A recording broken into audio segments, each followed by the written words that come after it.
Well, kia ora. Can you believe it's now July? I can't, but anyway, let's not dwell on how fast the year's going. Let's focus on what time of the year it is, and that's the time for performance reviews. Some of you may already have done them on your staff, and some of you may be about to do them. So hopefully these tips will come in handy just for the ones that you're about to do or for the ones that you need to do in the next 6 months. My philosophy is that you don't just talk about the performance review points, which are usually KPIs related, every 6 months, but that you do them a lot more frequently than that. So that you talk about the KPIs every month at least, maybe every week if you can. Depends on how many staff you've got. If you've only got a few staff, then certainly every week be touching base and doing what I call CICOS with them. What kind of prep you need to do before each performance review or each one-on-one that you're going to do with staff talking about performance is make sure that you've got the data to support whatever it is that you're going to be talking about. So say they have been a little bit down in their sales, for example, make sure you've got your sales reports handy.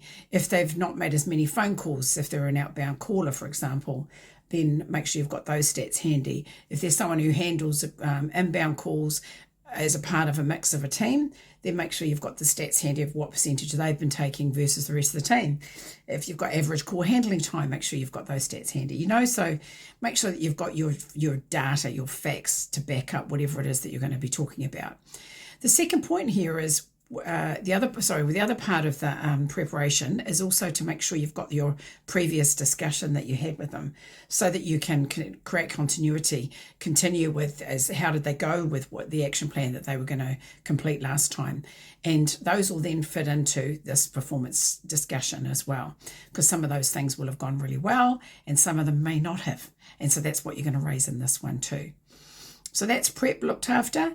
When you're doing your performance discussion, whether it's in a one-on-one weekly or fortnightly or monthly, or whether it's in your 6-monthly review, then make sure that you make it a safe place. That's the most important thing to start with, is to make sure it's a safe place. It's inclusive. It's a place where they don't feel intimidated. So one of the points that I raise is when you do a performance one-on-one discussion, that you create a mind map instead of having a list of things that you're going to go through, or a document that you're going to fill out. I prefer it if you'd have a mind map with a blank page. I even say to managers, get an exercise book per person and have 2 open pages and draw a mind map in the middle and branch off from that the 5 areas that we discuss, which is CICOS. So the 5 areas are current. So currently, what do you think you do well? And currently, what do you think you don't do well? Or what do you think you need to improve on? So it's currently, well and not well. Number the not wells. Have more wells than not wells. Most important there. And affirm the wells. Yes, I agree. I want to add a couple more. Yes, totally.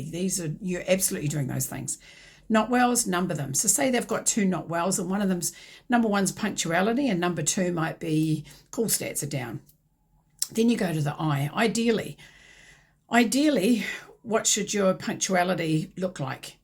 What time do you think you should be here? Yes, that's right, 8:30. Good, so you know. So then C, consequences. Consequences, positive consequences of getting here on time, negative consequences of not getting here on time. The impacts of those things. And then you go to O, which is obstacles. So what's stopping you from getting here on time? Oh, my bus usually gets here, it picks me up at 7:30 and it gets in to the bus stop at 8:10. So what's the solution to get around that? So that's the next S, solution. What's the solution? I could catch an earlier bus, do you think? So current, ideal, consequences, obstacles and solutions. And the solution should be who's doing what when.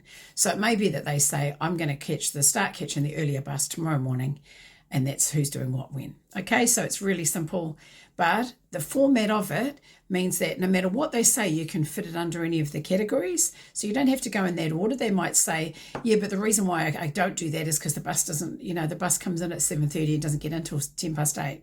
So that goes under the obstacles. And you go back, okay, so what's the ideal? What time are you supposed to be here? you know, so you can just fill in the gaps as you go through the conversation. It doesn't have to be regimented or robotic. So I hope that helps. That's a really cool framework. I'll put up a diagram here so you can screenshot it as well, and then you can use that for your framework for your one-on-ones. I'd love to hear your feedback, so if you've got any feedback on how it goes for you, that'll be awesome. And if you have already done all your performance reviews, start doing this for all your one-on-ones so that it's a cinch for when you get to do your next performance reviews. Have an awesome day.